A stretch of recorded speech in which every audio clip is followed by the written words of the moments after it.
kosakata bahasa daerah menjadi bahasa Indonesia. Nah, saya melihat bahasa Indonesia harus diperkaya dan itu bisa dipercepat menjadi 150.000, lalu 200.000, 250.000. Jadi saya berharap bisa mencapai angka 250.000 dalam waktu 5 tahun. Assalamualaikum, selamat siang. Ini saya membaca satu berita. Nggak tahu nih lawakan atau beneran, saya juga nggak paham ini. Ini ada di detik.com, tapi saya baca lewat Twitter. Jika jadi presiden, Anies ingin tambah 250.000 kosakata bahasa Indonesia. Bila berhasil jadi presiden, Anies ingin menambahkan 250.000 kosakata bahasa Indonesia dalam kurun waktu 5 tahun. Coba. Bahasa Indonesia kosakatanya mau dirubah. Mungkin lebih tepatnya ditambah. Ini ada komentar dari Hit Yosi. Pak, dulu kenapa dipecat jadi Kemendikbud? Yang tahu jawabannya dia. Walaupun saya tahu, biar dia sendiri yang memberitahu. Dari Dodo Jogja. Aspek budaya memang jarang diangkat oleh mayoritas paslon. Salah Anda. Soal aspek budaya itu sudah ada di masing-masing paslon capres ada. Kalau kita melihat di banyak media, hanya satu capres yang paling sering dekat dengan budaya. Jujur saja, Ganjar, itu nyata. Cari aja, cek saja di Twitter, di medsos. Banyak kok. Ini dari Doni Awiguna. 250.000 mau ganti seluruh bahasa Indonesia. Ini bukan diganti mas, mau ditambah. Puyeng kan nanti.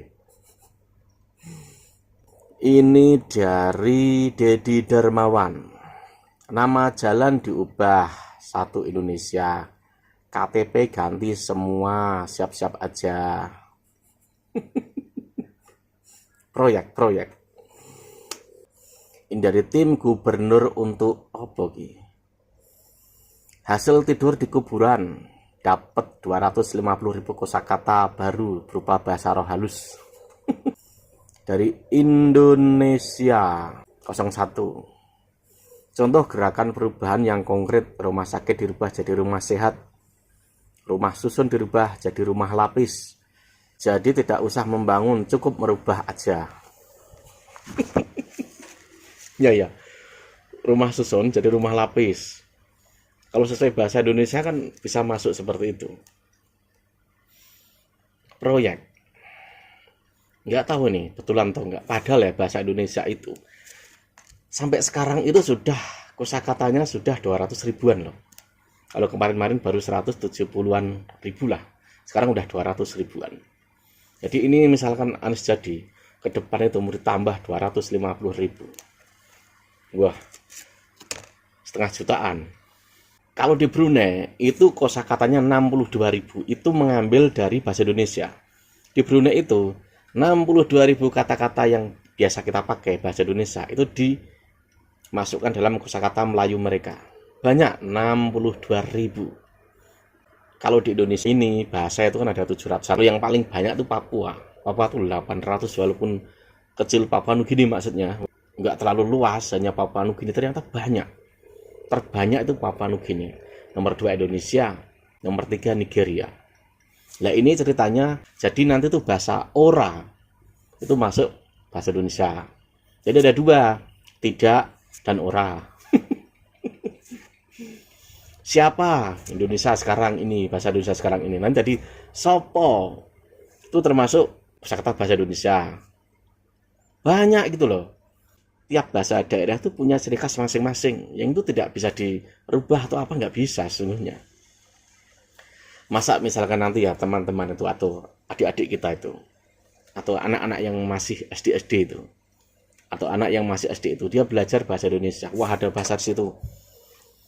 Sopo, Ora, Legi itu manis.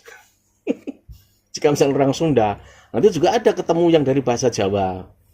Sama juga orang Indonesia nanti ketemu ada yang diambil dari bahasa Sunda. Pokoknya kemungkinan bahasa-bahasa yang familiar. Nanti juga bisa juga loh Arab dimasukin bahasa-bahasa biasa umum itu. Antum, adanya ya ana seperti itu. Nanti dimasukin lagi ana, antum, ente. Ente bahasa anak-anak Jakarta yang biasa dipakai orang-orang. Banyak lah orang-orang Arab juga banyak pakai bahasa-bahasa begitu. Apakah itu nanti dimasukkan juga gitu loh. Dan jangan-jangan nanti bahasa Arab dimasukkan juga gitu loh.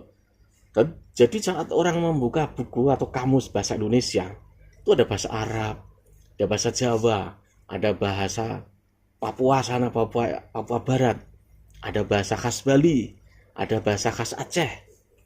Apa nggak jadi rancu? Ada apa? Punya maksud apa gitu loh.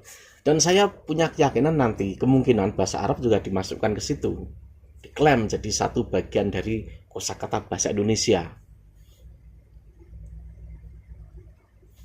Ada lagi nanti bahasa Tegal juga bisa dimasukkan. Banyak bahasa yang nanti tuh orang tuh akan ketawa karena memang apa ya, aneh baru mendengar gitu loh.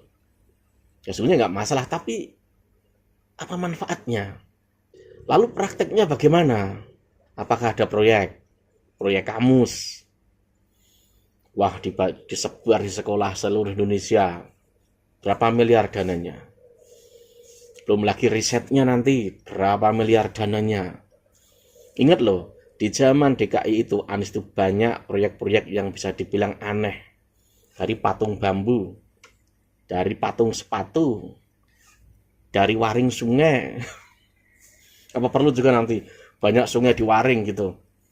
Ini yang jadi masalah nanti, yang ditakutkan. Kalau dia jadi presiden akan banyak proyek yang aneh-aneh. Seperti yang dialami di Jakarta. Padahal ya proyek-proyek Anies di DKI itu menghabiskan banyak dana. Sangat banyak. Bisa dibilang paling banyak se-Indonesia. Pengeluaran DKI itu paling banyak. Padahal luasnya itu cuman apa sih? Hanya bagian kecil luasnya dari Jawa Timur, Jawa Tengah. Tapi menghabiskan banyak dana. Karena yaitu tadi, kebanyakan proyek yang aneh-aneh. Nah yang lucu misalkan bahasa Jawa dimasukkan ke kosakata bahasa Indonesia, atos. Nah, nanti bagi orang Sunda bagaimana? Sedangkan di Sunda itu artinya lain. Bagaimana itu? Orang itu akan alami, tahu sendiri misalkan, oh bahasa Sunda bahasa begini, ada yang begini, bahasa Bali ada yang begini, bahasa orang Aceh ada begini, nanti akan tahu sendiri. Jadi nggak perlu sampai dibuat bahasa daerah dimasukkan ke kosakata bahasa Indonesia, kayaknya udah nggak perlu. Perputaran internet saja itu memudahkan orang tahu bahasa lain, bahasa Dayak, Ambon, banyak lah. Jadi ini saya kira apa ya, lawakan aja lah. Wassalam.